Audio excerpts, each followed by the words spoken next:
Okay, there's this guy named Johnny Enlow, and he's like a Trump prophet, basically. He believes that Trump is the second coming of Jesus in spirit, if not in body. He thinks that Trump is fulfilling the role that Jesus was expected to fulfill on his second coming. And I'm not being flippant, I'm not being hyperbolic or joking. That's literally what he believes. He thinks he has the Cyrus anointing, quote unquote, right? Now, Johnny Enlow lays down prophecies like nothing else, like they're pancakes. So I want to listen to this and see what he has to say here. This is on the Elijah Streams Facebook page. Top left is Steve Schultz, the owner of the Facebook page. Bottom left is Johnny Enlow. Just give this a listen. When you have proof before the American people that you will have these lower federal courts also attempt to, eliminate the people's choice for president. And I think the words that President Trump keeps using is election interference. And he says it over and over and over, not just as a whining complaint, he's making a legal point. And so that this... Well, what Trump is doing when he does that is a propaganda technique called the fire hose of falsehoods. So he'll throw out everything he can and see what sticks.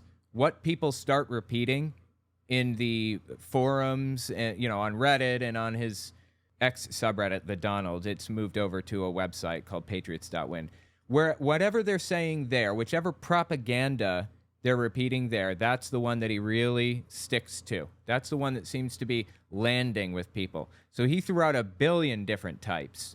And the election interference one, that one really stuck. So he's repeating that the most. Fire hose of falsehoods propaganda was, I'm not sure if it was like invented at this time, but it was perfected at the time. But Vladimir Putin in 2014, when he took Crimea, perfected the fire hose of falsehoods. And I believe that's where it got its name, was from that time. Does it surprise anybody that like Donald Trump is using all the propaganda techniques that Putin either invented or used at various times? And I think the words that President Trump keeps using is election interference. And he says it over and over and over, not just as a whining complaint, he's making a legal point. And so that at this point, there is the absolute proof before the American people. This gives to me, the military makes their own decisions, we'll say the white hats on all that. But this is... yeah, I'm sorry. I forgot to mention, he's a QAnoner. This whole white hat thing, the military make decisions, blah, blah, blah. That's all QAnon stuff. He's a QAnoner. The military makes their own decisions, we'll say the white hats on all that. But this is, it's kind of full circle. The treachery has gone full circle, and the evidence before the people is there. And it's just whenever they want to make their move, it's justified. It's not just justified in the eyes of the people. There's good reason why a lot of the people are like, what in the world are you waiting for? So I guess he's saying that it would be justified for Donald Trump and whoever else to seize control of the government by force. And people are saying, what in the world are you waiting for right now? Seize control. Quick interjection, this won't take long, I promise. I'd appreciate it if you watched to the end of the video, or at least a couple extra seconds, because YouTube bases its algorithm off of watch time. The more watch time a video has, the further the video will go. Also, take a look at my website, owenmorgan.com. I'm selling my book, Understanding Jehovah's Witnesses, 400 pages, and my second book, 100 Questions for Jehovah's Witnesses, which is about 80 pages. And you can find them both there on the website. Audio form, ebook form, whatever. It's about my experiences within the religion and the history of the religion generally. The 100 questions are intended to challenge your religious leader, so I'd appreciate it if you give it a read. Okay, back to the video. People are like, what in the world are you waiting for? The Lord has chosen Trump as his ally. He will use him to put an end to the empire of Babylon. And now where you see empire of Babylon, think Federal Reserve. Take a look. Have any of your idols ever told you this? This is the writing, if you're listening right now, for the audio audience.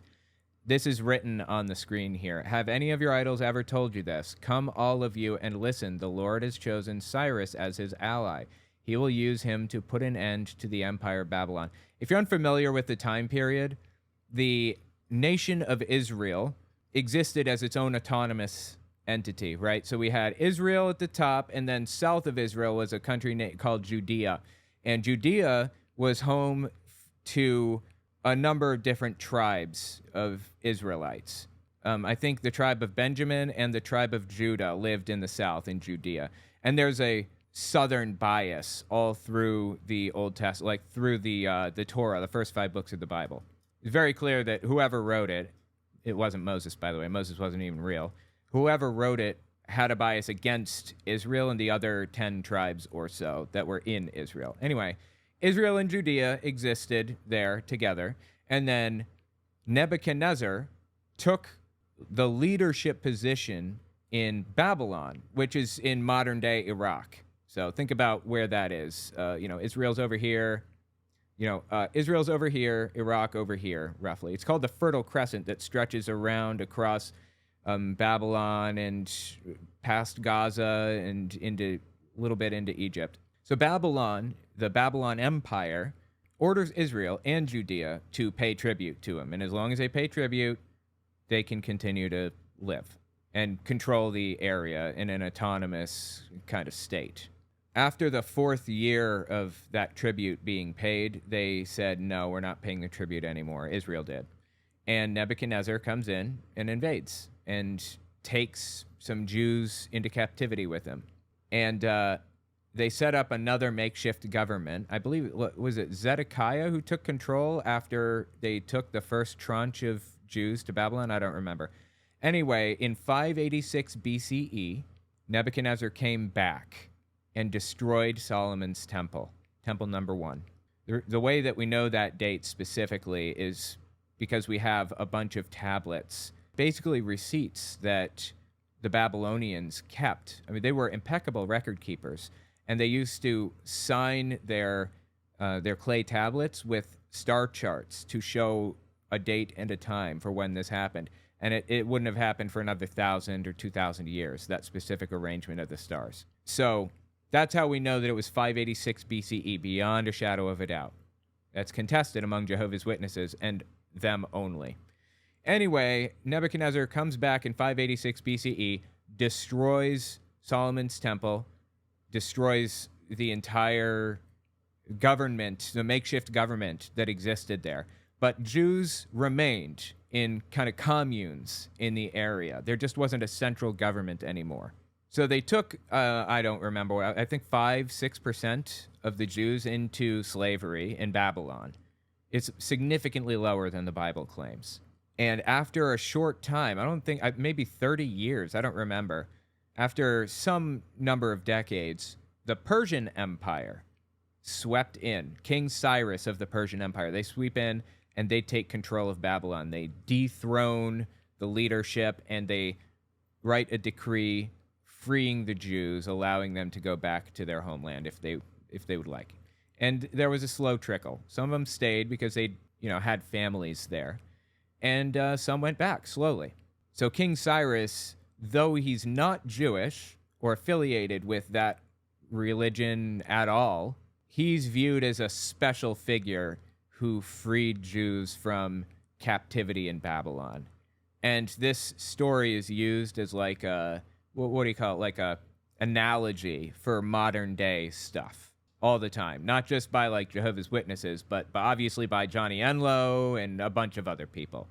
That's what he's talking about here. Quick interjection. This won't take long, I promise. I just want to say I'd appreciate it if you check my Patreon. OwenMorgan.com/Patreon to find it. YouTube's algorithm goes up and down, so I can never predict where it's going to be. Having patrons gives me some level of stability. Okay, back to the video.